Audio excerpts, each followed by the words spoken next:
Hey everyone, welcome back to another episode of Reapercast. You guys already saw this coming, but we are going to be getting rid of a few more decks today. However, I do have something that is going to be a bit of a surprise for you guys as well. This one will definitely be a slightly different video or different episode of Project E than the usual. However, I think it's best if we just get started and that way you guys would actually find out sooner.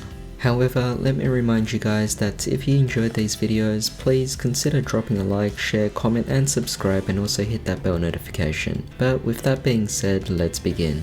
So, recently I actually bought myself a Laval core, and the reason why was because it was just really easy to get all these cards. They were recently supported and a lot of reprints for the old cards were pretty much being given out again. So with that being said, I ordered a core over. It's actually on its way, it's not even here, and I thought to myself, I made a mistake and I should actually just get rid of it. Fortunately, someone did actually want to buy it off me, so when it actually arrives, I'm pretty much just going to be selling it off to one of my mates who actually has an interest in it. However, needless to say, that was more so a bit of luck on me actually being able to find someone to even buy it, because honestly, it was a bit of a reckless spend. I was just too keen on wanting to build something out of nostalgic purposes. Lavals have the potential to go into Red Nova Turbo, which is something I used to play a long time ago. Same time, in this particular era, you could easily go for your Red Dragon Archfiend Calamity, which is obviously a really big boss monster, and you could even bring out 2 in 1 turn with Lavals as well, so it really was enticing to actually build the deck again.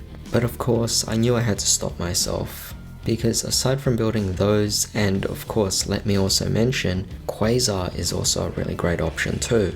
It's not something that I should be building on. I have decks that could just do other things, and for a deck like this, it's more so a combo deck. It's more so a deck for fun, sure, but it is also a deck that's just quite vulnerable, doesn't hold up, and there are a lot more other decks out there that already suffice and are pretty much more fun than this one anyway, so I figured there's really no point, I'll sell it off to a mate. However, with that being said, I'd like to move on to the next deck we have here is Dual Avatar. Now this one might come as a surprise for some of you guys, might not for some of you other people, but with that being said, Dual Avatars was a deck that I wasn't really too keen on. It came out in Phantom Rage and I was able to get the majority of the cards anyway. In fact, the only card I'm missing is Dual Avatar Invitation. It's not necessarily a difficult card to get, it is a very cheap card. Despite being a secret rare, it is still I think $3 each, so if you get a playset it's less than $10. That's the most expensive card for the Dual Avatar cards,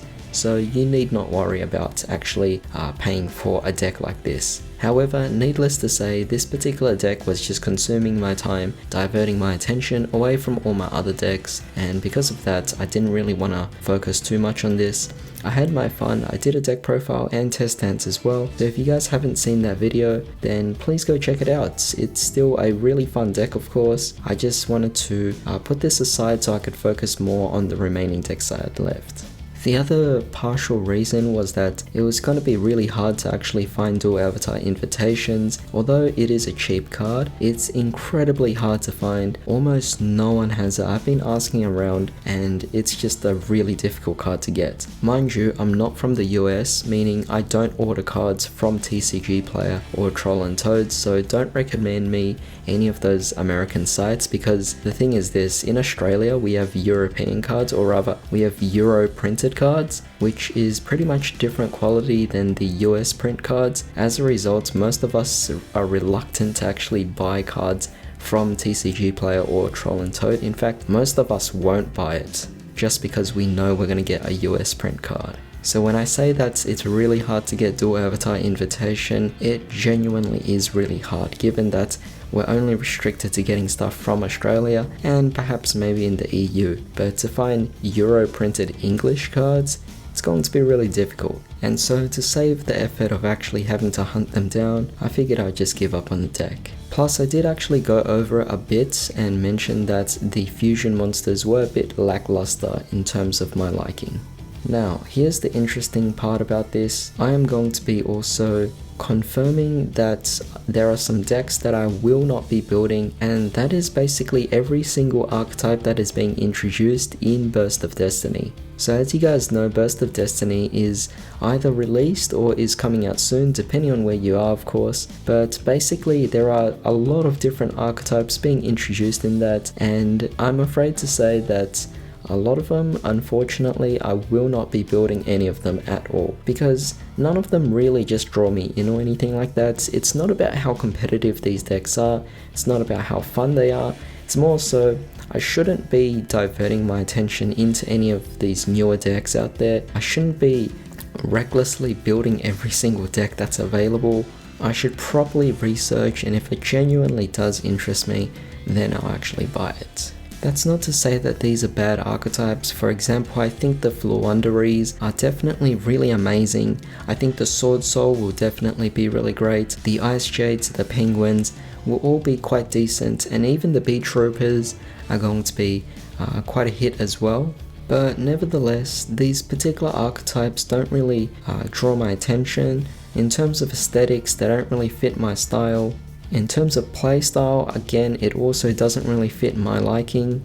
So honestly, I just really had to decide that I wouldn't be building any of these particular archetypes, meaning I won't have to be spending money on actually buying Burst of Destiny. Although I will be buying singles for a few other support from older archetypes in that particular set. But since I haven't actually owned any of these particular decks, it's more so this is a way of me actually keeping myself accountable for the fact that I will make sure I do not build any of the decks from Burst of Destiny. So I won't count any of these decks as part of the Project E decks that we've been getting rid of. However, here's the big surprise, and although Project E is mainly me parting ways with a lot of my decks, in this particular episode I'm actually going to be building 2 new decks that I have never owned before, and in these 2 particular decks I don't necessarily have any regrets, and I think I'm definitely going to be pursuing them. So basically I ordered a bunch of Ignistas and also Sun Avalon. They're the 2 new decks that I'm actually planning to build. So right now I'm just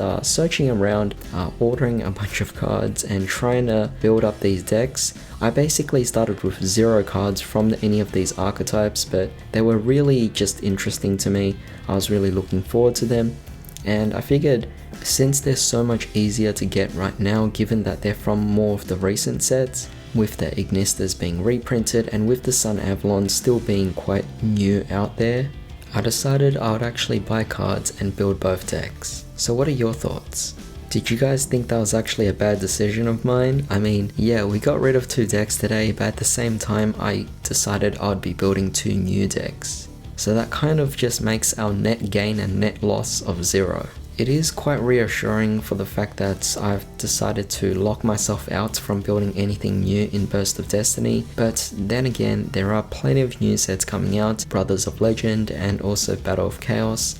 I sure hope a lot of those new archetypes introduced in those sets don't actually entice me into building them, because if I do, it's going to cause so much issues. But with that being said, this was not so much a progress video, but more so just something that turned out to be more of a surprise than anything. I mean, even I was pretty surprised. I didn't think I'd be building any more new decks out there, but turns out I actually am. However, with that being said, do leave your thoughts as to what you thought about these particular decks I mentioned today. Thanks for joining me in this video. I hope you all have a wonderful day. I'll see you all next time.